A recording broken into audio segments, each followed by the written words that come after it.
Alright guys, we're back for another Dokkan battle video. So we have a couple of busy days here for Dokkan. Last night we had the reveal that Beerus is the next Dokkan Fest exclusive over on JP. Tonight we got the data download for Beerus, and then tonight SDR Cooler actually does release on global, and then I imagine tomorrow on the 2nd we will get the celebration info for Beerus, and then Beerus will release tomorrow night. So just huge busy couple of days. And again, I would like to take this time to point out how stupid it is that Global has not caught up to JP. It would be very simple. They're releasing banners on like practically the same damn day, but like so there's no reason that Global can't catch up. I just, again, there's been so many dead periods on both Global and JP over the past couple years where like we're talking like, especially on JP, I mean, the infamous 3-year anniversary into UI Goku has never been topped, where we got a new unit on a banner on like January 30th of 2018, and then we didn't get another new banner unit until March 18th. It was just insane, right? So like they easily could catch up, and they really need to. But we have the celebration info for Global, the cooler celebration info. There is actually a couple of interesting things in here that we can go ahead and take a look at. So of course we got login bonus, we got missions, nothing really too crazy here. I did the video on how many stones to expect on global, before the end of the 5-year anniversary, basically. And like when I was doing that, I counted login bonus stones, but I wasn't really counting like mission stones. So that like 1,500 stone number I came to, it's going to be higher than that for sure. Especially like, again, here's missions that get 25 stones, boom.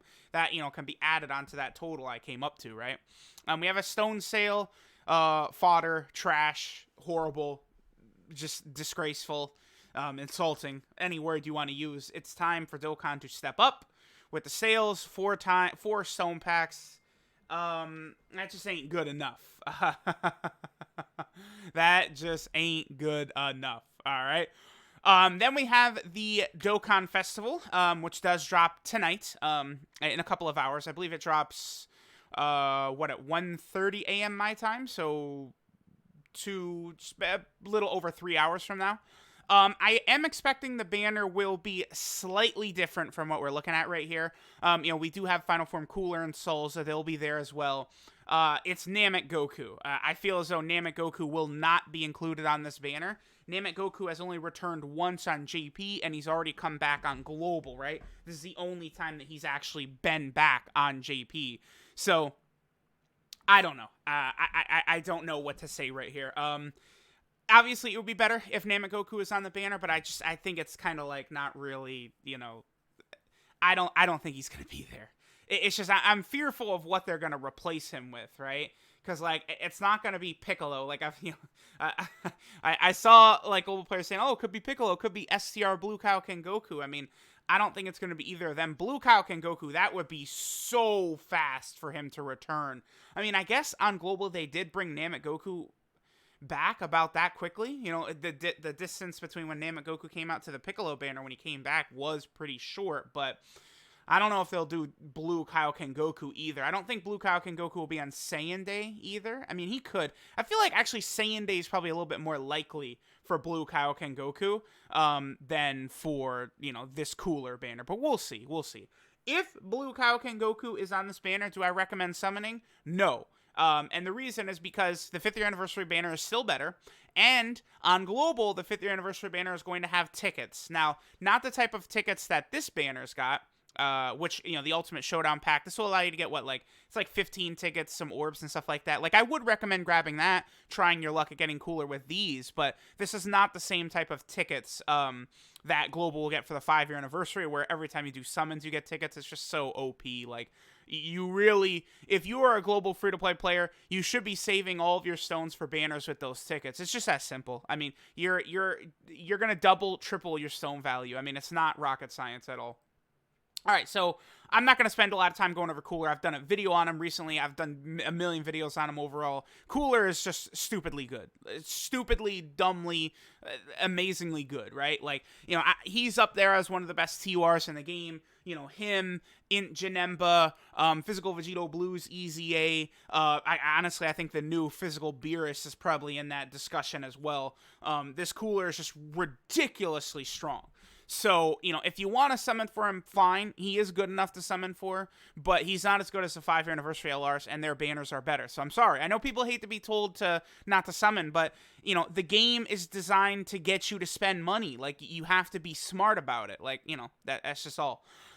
This Solza, slash Cooler's Armored Squadron unit right here is pretty good. This unit is very solid. I mean, it has to be on a Terrifying Conquerors category team, basically, but they're really strong. They could easily get above a 2 million attack stat, with 3 attacks, and then many of them have a 15% chance to be a super attack. That is better, by the way, than Physical Omega Shenron, as well as, like, Physical Final Form Cooler. They only had a 10% chance, I believe, so this is good. Like, they're a strong unit, this Cooler's Armored Squadron. I did a rainbow on the SSR recently as well, the Thouser or Solza. He's pretty solid as well. Obviously not as good, but, he's definitely a solid unit. The best Thouser or Solza that is actually in Dokkan, so that's good. What's next? Okay. We'll keep going down. So then the Terrifying Conquerors category summon banner. I mean, don't. I mean, I guess the good thing is that you get, 3 summons of 30 stones, so at least it is discounted multis, so that's better than nothing, but just don't do it. We get the new Sage added to Cooler's Dokkan event. This story event gets completely revamped, as well as a new free-to-play tech Cooler, allowing SCR Cooler to be easily farmable, which is nice. This guy is also a really good support type unit for Terrifying Conquerors.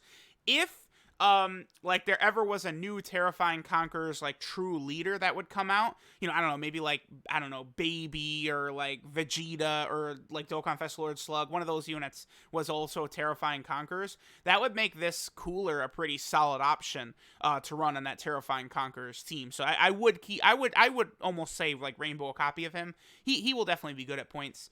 Not really too much else besides the story event, because, a lot of this stuff is old. Like, these medals have been around for years now, right? But, you can get this new Cooler right here, and it is a bunch of stones, since the event is completely revamped. Moving down, we have the Hero and Villain, or Hero Extermination Plane Extreme Z area. This is interesting. A lot of people aren't fans of Extreme Z areas, which I understand, but this event appears as though it's going to give more stones than a traditional EZA would, so that's good. But it doesn't give the Orbs or Grand Elder Kais, which is obviously a huge L. Of all these units at EZA, they're not really too spectacular. Like, Goku comes out, I think, tonight on Global, right? Does he? Yeah, he comes out tonight on Global. He's not, super crazy good. He's okay. He's a solid unit. This is great for a free-to-play player for, Dokkan Battlefield or something like that, right? Just, strengthening your overall box is good. But, this Gohan, he's okay. He comes out next week, and then Piccolo comes out in 2 weeks. This is the stupidest thing about this, is during these celebrations, they stagger it, every week, like Dragon Ball Legends does, which is I hate that so much. So then we also have this right here. He needs a Goku on rotation to be strong, but that's not really that bad, because, again, Goku is a lot of characters in here, right? So it's not really too much of an issue, because it's any Goku. And then Piccolo comes out in 2 weeks, right before Saiyan Day. He's really solid, but he's only going to be solid on the Bond of Master and Disciple team, so keep that in mind. Then in the future... A couple other units will EZA from this: Tech Vegeta, Int Super Saiyan Trunks, and then the Super Saiyan 2s. Now, of all these units, the Super Saiyan 2s, I think, are by far the best. Tech Vegeta's really good, and the Physical Piccolo is solid. And then, Goku and Gohan are good. Trunks feels kind of mid to me, and then, again, the Super Saiyan 2 Gokus are all outstanding. The biggest issue for people is that you have to have this Whis and Hachiak farmed and ready to go.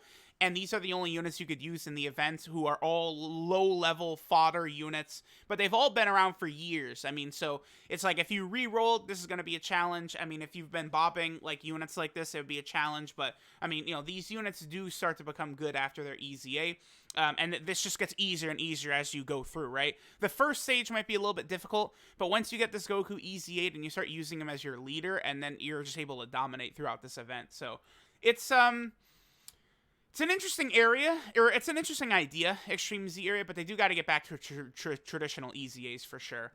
Then we have a bunch of story events returning. You know, the LR Kid Goku and Arale events, the Metal Cooler event, nothing really too crazy there.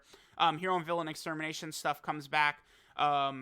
Permanently available. Okay, so they just never go away because of the Extreme Z area. I guess that makes sense. So that's good. You know, you want to farm up Hatchiyak and Whis, right? Then STR Omega Shenron gets his EZA. This EZA is pretty easy because the weakness is to the Kamehameha category, and it's like, yeah, you have plenty of options in the Kamehameha category that would obliterate Omega, right? So, like this, I don't think this will be a very difficult EZA at all. STR Omega Shenron is a godly EZA unit, but right now, there's not really a ton. Like, you could use him on full power, and he is exquisite, right? Look at that. 80% attack and defense, full power category, allies 2 key and 40% attack. Then all enemies get their attack lowered by 40%. He's amazing. But, like, he's going to become truly good once we get a new Shadow Dragon Saga leader, which I think will happen eventually. Maybe, like, a transforming Sin Shenron. And, you know, STR Omega would easily be better than this physical Omega. They would be, like, amazing linking partners, and STR Omega would just be, like, ridiculously, stupidly, powerfully strong. So, this STR Omega is definitely worth it. You do want to make sure you get him easy aid, right? Kamehameha, category, summon, skip, easy aid, challenge stuff, whatever. Now, this is interesting right here. This is the first time this has returned. So, all the GT events return. I don't know if this means anything. I wonder... okay. If we see the GT stuff return as well for JP tomorrow on their celebration, that will be interesting. That would signal to me that Saiyan Day is going to be GT themed. If all of the GT stuff comes back tomorrow on JP, so keep an eye out for that. The reason this is big is because, you know, we've seen all these a million times. This is the first time this event has been back on Global or JP since the 4-year anniversary. JP has not had this event back since, like, March of 2019. So, like, it's been a huge amount of time. Giru, who's obviously really good for the Seekers of the Dragon Ball team. So this is helpful. Global players, make sure you get this guy farmed up, you know, because he's really good for the Seekers of the Dragon Ball team, you know, which gets some upgrades during the 5-year anniversary with the first LR EZA unit, LR Zamasu right here, right? So you do want to make sure you get Giru farmed up. This event has returned for the first time, so that's good, right? Interesting that they bring it back now, right? Like, I'm very curious. Oh yeah, look at the time. Look at the time period too. Yeah, okay. Because they could very easily, like, extend that as well. Like, once we get closer to 325, like, once the Saiyan Day info actually officially drops, and they extend the events. I mean, that's something I think would happen. Shadow Dragon event is up. Vegeta Jr. EZA comes back because of the GT stuff. Again, during that time period. I mean, maybe it's just because of Omega getting his EZA, but JP didn't have it like that, so that's interesting. That is very interesting. I wonder if Saiyan Day will be GT themed. Then Global's getting a World Tournament with the Khalifa and Kale. This was the most recent World Tournament reward cards on JP the last time. So the next World Tournament for JP is... Oh, it's going to have the Android 7... You know, I'm wondering, because... the next World Tournament for JP, it's going to be the 31st World Tournament, had this Hellfighter 17 reward card, right? This guy's not out on JP yet. He'll be the next JP World Tournament reward card. Again, if JP has a World Tournament announced in their celebration tomorrow, and this guy is the reward card, that's a lot of GT stuff that's all of a sudden just circling around. That'll be very, very interesting, right? So we'll see. JP, by the way, it was also confirmed they will get a new local reward LR in their next World Tournament, so that will be interesting to see. Okay, so Kale and Khalifa, they come out from this World Tournament. Let's take a look at Khalifa first. Khalifa is super good, right? Incredibly strong. Obviously stronger on a Universe 6 category team, and with Kale in the same turn. It's not really so much of a big deal, though, because, you know, this Kale right here includes, you know, a top 5 unit in the game still in LR, Kale, and Khalifa, right? And then, you know, the rest of the Kales aren't really too crazy until we get to this Kale. This is the best World Tournament reward card right now, I would say. Just because of what she does to, again, one of the top 5 best units in the game, LR, Kale, and Khalifa. She's stacking attack and defense. She's a ridiculous support type unit for Kabe, Khalifa, Kale. Okay, it's just so disrespectful to me. So, She buffs Universe 6 category allies and Pure Saiyan category allies. You know who that doesn't include is Kefla, because Kefla's not on Pure Saiyans. The time has come, Dokkan. The time has come to give the fusions Pure Saiyan. Vegito, Gogeta, Kefla, give them Pure Saiyan. Just do it. Just do it. Okay? Because obviously, Kale should be designed around positively impacting Kefla. Kefla is going to get a summonable LR. Kefla is going to get a Dokkan Fest exclusive. So it is ridiculously stupid to me that this Kale is not going to be giving 40% attack to that upcoming Kefla whenever she might arrive. So that's dumb. Kefla needs to be put on Pure Saiyans. I'm going to make it my mission. I'm going to get in the ear of the producers of Dokkan. The girls, Kefla, Vegito, Gogeta, they got to be on Pure Saiyans. Because there is no... You could try and justify any logic you want. The only reason they were not initially added was because the category would have been too OP, which is still probably the case. But guess what? I mean, is Pure Saiyans really that much more, like, ridiculous and insane over Realm of Gods? Like, I don't know. Probably not.